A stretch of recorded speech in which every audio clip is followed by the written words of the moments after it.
Welcome, welcome, welcome. I'm Dr. Triffy. I am a licensed psychologist in Atlanta, Georgia.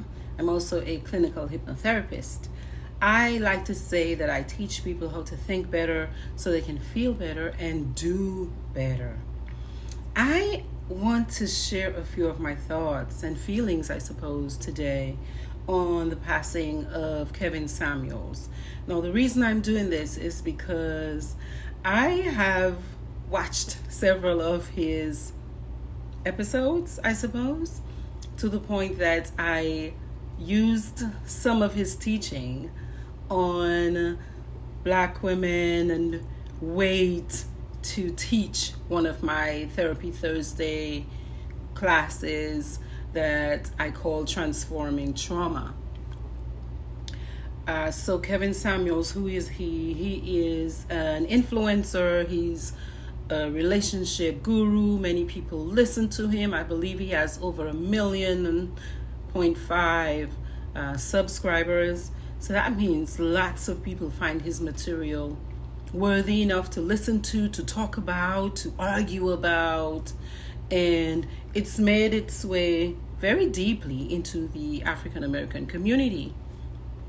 So Kevin Samuels, some of his premises are that Black men need to reclaim their masculinity, to step up, step into their sense of who they are, and demand more of their women, expect more of their women, expect more of themselves.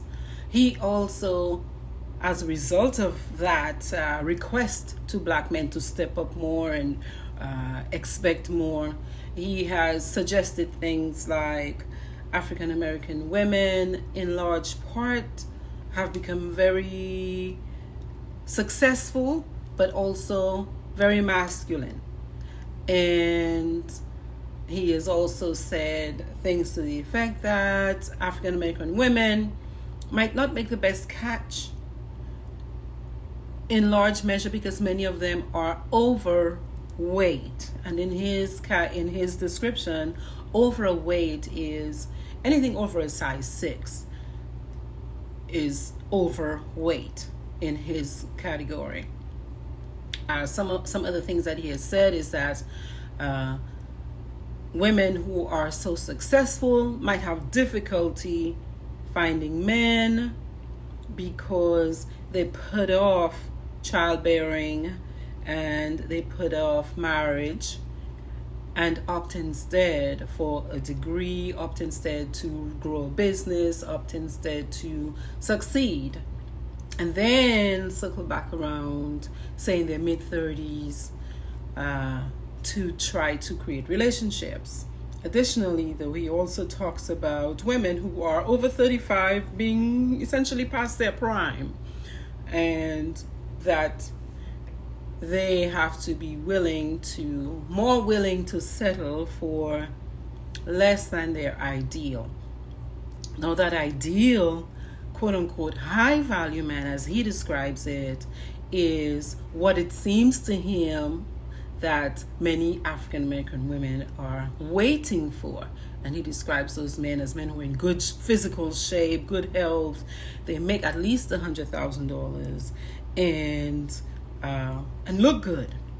So some of his arguments have been that if an African American woman who, even if she is wealthy by the time she's ready for a mate, even if she is successful academically, if she is outside of those parameters of the weight, higher than a size 6, if she is over 35, if she's got kids, either as a divorced or widowed person or as a single mother, her value is way lower than what he says many African American women seem to believe is their right.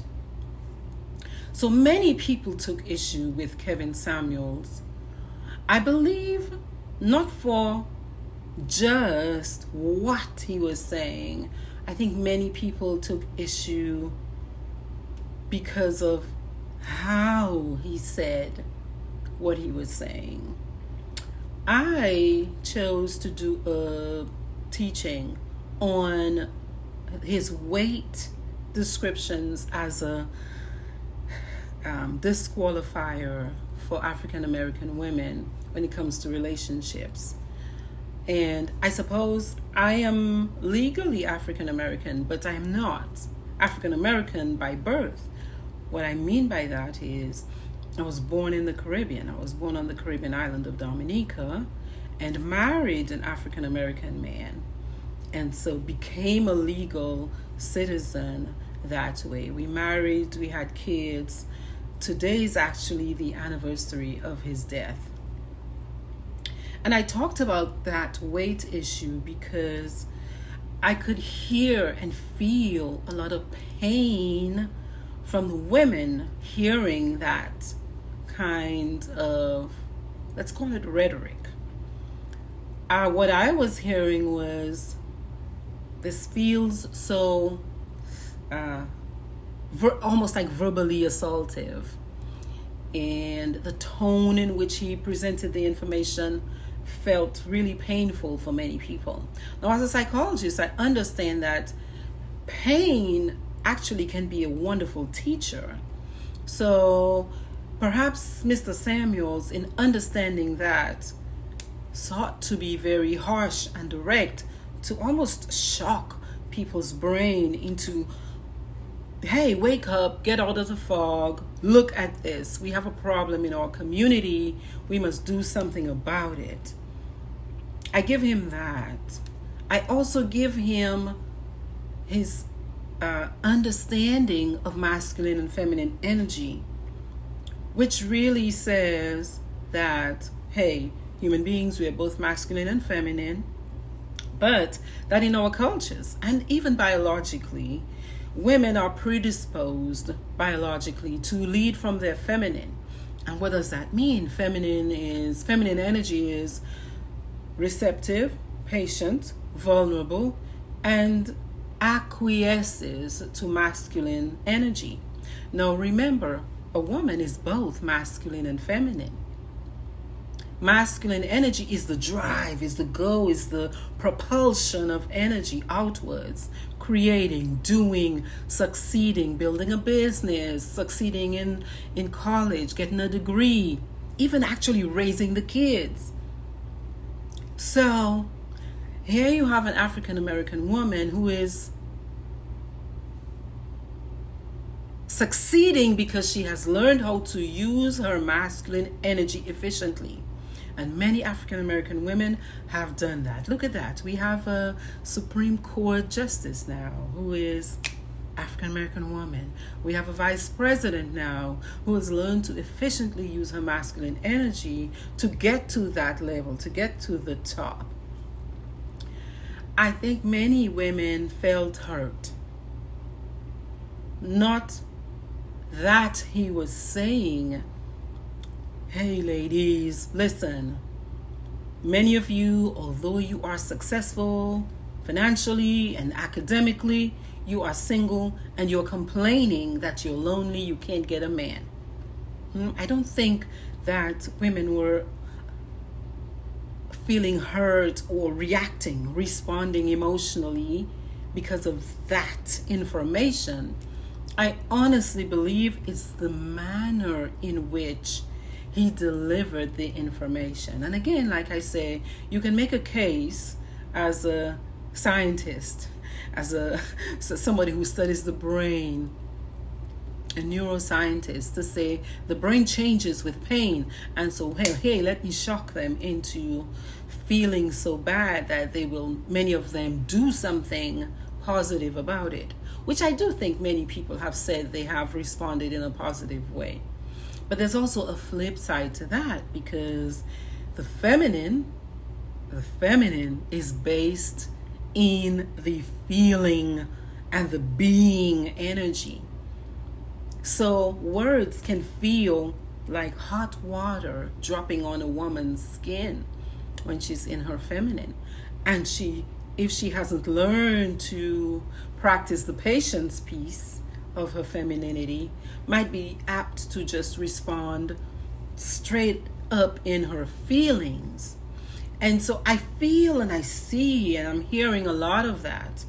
And I am not shocked by it. I'm not shocked by it because the manner in which he delivered the message, and again, coming from a man who looked like the man they were trying to get, because he was handsome man, you know, nice tone, skin tone, nice nose, sharp dresser, articulate, seems like he's got himself together.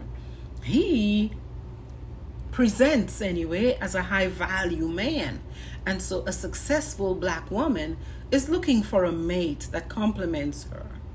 Now, there's a big argument. Well, hey, lady, you say you want a mate. Well, you might want to be readjusting or renegotiating your standards for who you're looking for, because essentially you have to decide, well, who can I bag? Who can I get?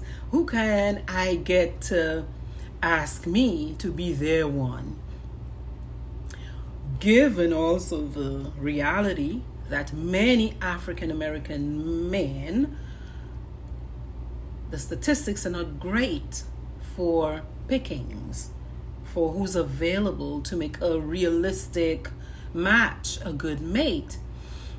And so one option, yes, is to lower your requirements as a successful woman and say yes to men who might not be as intellectually stimulating, say yes to men who might not be as financially stable, say yes to men who might not be, in your mind, who you had envisioned to mate with, to marry, to have children with. There's so many problems with that, because even that too is not a realistic option for many people. It's a great thought, but in real life, we cannot ignore the fact that the masculine energy, some of the main characteristics of masculine energy include competition, the need to compete, the need to conquer, and the need to control. So let's be realistic.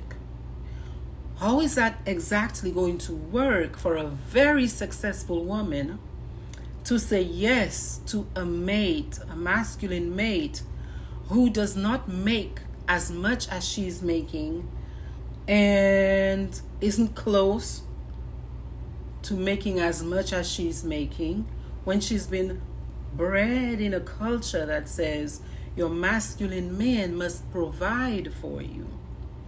So we're asking the women to make a lot of high jumps to mentally hold that thought that it's not a shameful thing to marry a man who cannot hold a conversation with the attorneys that you're having lunch with, because he did not prepare himself academically to meet you there. We're asking a lot for an attorney making $100 and how much $1,000 to, as the feminine energy, start to feel confused about supporting the family as the primary financial caregiver. It's asking a lot. It's causing a lot of cognitive dissonance. And so there's a lot of slam bam running into each other with the ideas, with the suggestions. And I think because there's so much backlash, there was so much backlash from the women who were like, hey, hold up for a second. Are you saying that no, I have to say yes to the plumber just because I want children and because I want a mate? Well, what if the plumber, who we've seen in the past, so many men become very insecure when their woman makes more money than they do? That's a realistic fact of the culture. And they've seen this hurt many women in the past. So why would a smart, logically thinking woman, because now she's very logical, she's learned how to use her masculine brain, part of her brain, very well, to the point that she is this successful in the culture. You're asking this person to suspend their logic and say, okay, it's okay when I show up at dinner with my plumber husband, I'm the attorney, he's the plumber, around my family of go-getters, that it's going to feel comfortable. It's not going to feel comfortable if we're being realistic. It's not going to feel comfortable. And so I think he tapped into so many emotions in so many women, but also in so many men, because many men had been feeling put upon, like African American men have been put upon for centuries in this country. And it had begun to seem there for a while that many women, African American women, were being dismissive of their men, were being verbally assaultive to their men, calling their men names, saying things that were really disrespectful of their masculine energy, and essentially emasculating them, because I believe either they forgot or they were choosing not to learn how to balance their feminine energy in relationships. Because it is in relationships that men and women have to be most careful about how they show up with their masculine and feminine energy. And both parties, male African Americans and female African Americans, are responsible. There's no it's your fault. Oh no, it's your fault. Life doesn't work that way. It's usually responsibility on both ends. So if we can, instead of being judgmental with each other, become curious. Become curious and learn. Well, tell me more, because I'm feeling some kind of way over here of having to take care of you. My dad didn't put my mother in that position. I didn't see that model. I grew up with a dad who worked from 4 o'clock in the morning till 7 o'clock at night to make sure my mom, me, and my siblings were well cared for. And now this society is telling me I have to be okay with you making less than I am making. And then, based on the way women perhaps have offered this information, if you're not careful, a man's soul, masculine, so men now are masculine and tough and hard on the outside, but they have a feminine soul. Talk about soft on the inside. Talk about tender on the inside. Talk about sensitive on the inside. See, it's flipped. Women, we are tough as nails on the inside because our masculine is on the inside. That's what makes us able to carry babies and to tie our waist when we need to, and grit our teeth, and to buckle down when the brothers leave us alone with the babies. That's how we buckle down and become both. So men, African American man over here, who has in many ways, and one could say arguably, abdicated their masculine role. Women didn't. You can't take from a person what a person doesn't relinquish.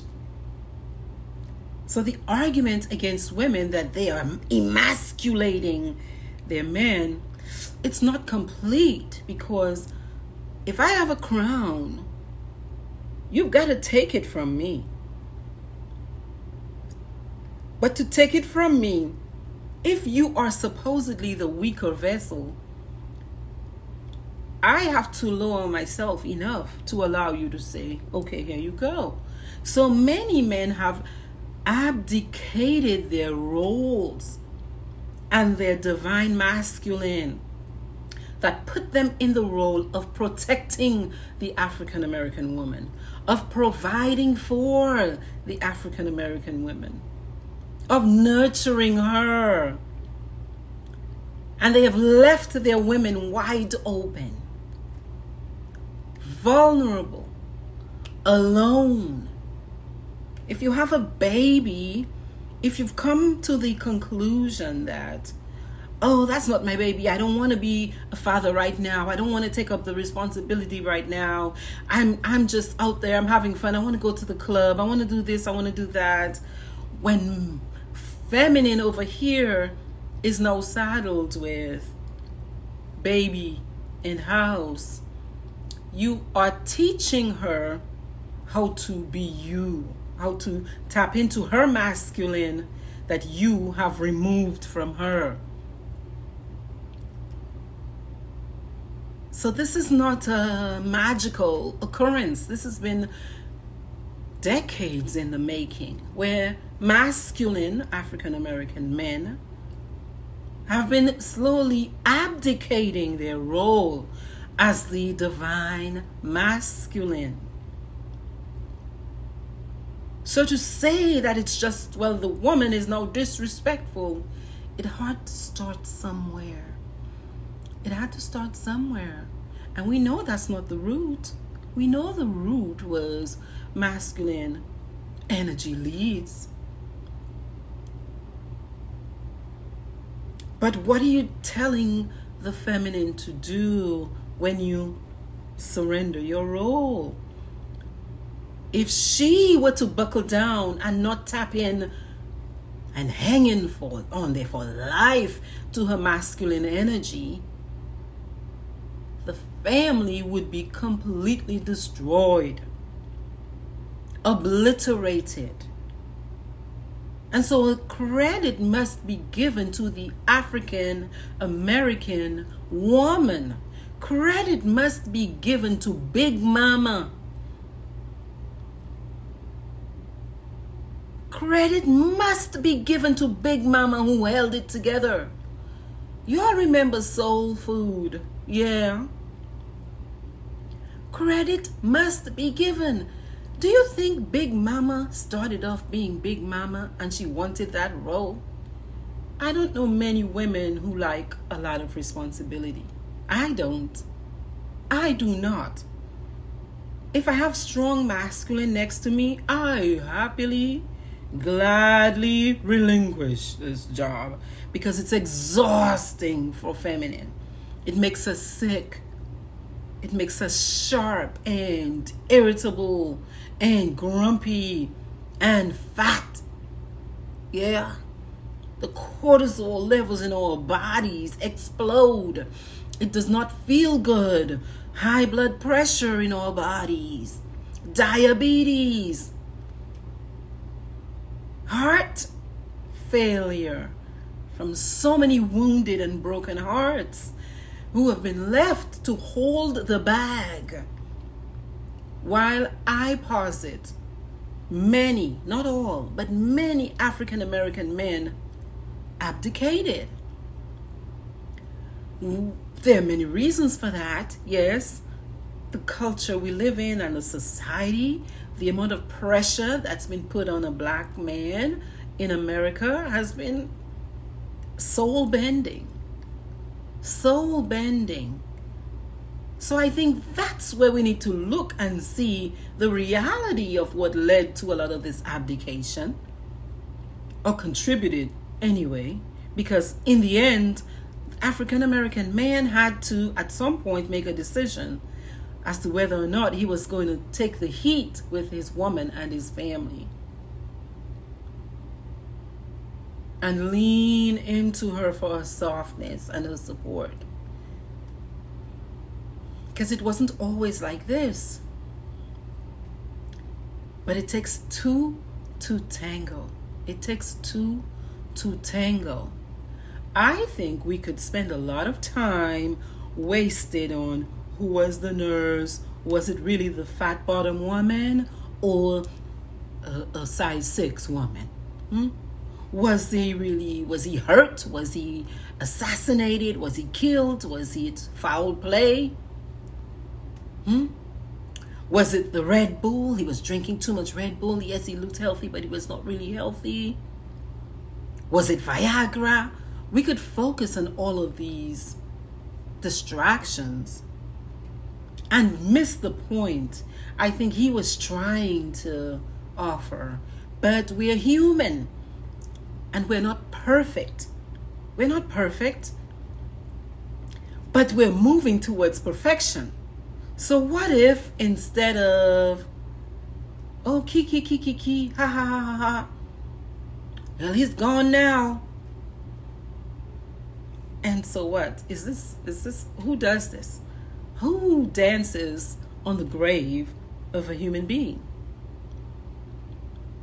Still for all, who, as a human being, if they were feeling so oppressed and put upon and discarded by the men who are supposed to protect them and provide for them and nurture them, who wouldn't feel some sort of vindication? It's human. It's all human. I'm suggesting that we try to go a little higher. And I have a right to speak on this. I'm a psychologist. I live in Atlanta. I have 2 African American children. Was married to an African American man who unfortunately is not with us anymore. And so I am the primary caretaker of our 2 children. What if instead of all of these shenanigans, we try to look for the lessons? Like see beyond, like pull the scales away from the eyes and try to stop being right or holier than thou. I hear guys are like, oh, everything he said, he was right. He spoke the truth. I agree, but there are ways. If you really want the message to get across to a person, there's a way to communicate. There's a way to communicate if you really want to get a message across. And he was very articulate, and he knew what he was doing. He knew it wasn't going to fall in a way that felt, okay, inviting for African American women. There are other ways he could have done it. Of course, in the world we live in, social media, algorithms, he would not have gotten as much. But what if we use this energy of his life, his mission, his death now, as inspiration to pull the layers aside and see what was he really trying to accomplish? And the guys over here who are die hard, whatever he says he's right, which is impossible, guys. Nobody is perfect. And the women over here who are like, he was a fool, he was a whatever and nothing, I don't want to hear him. You're also not right.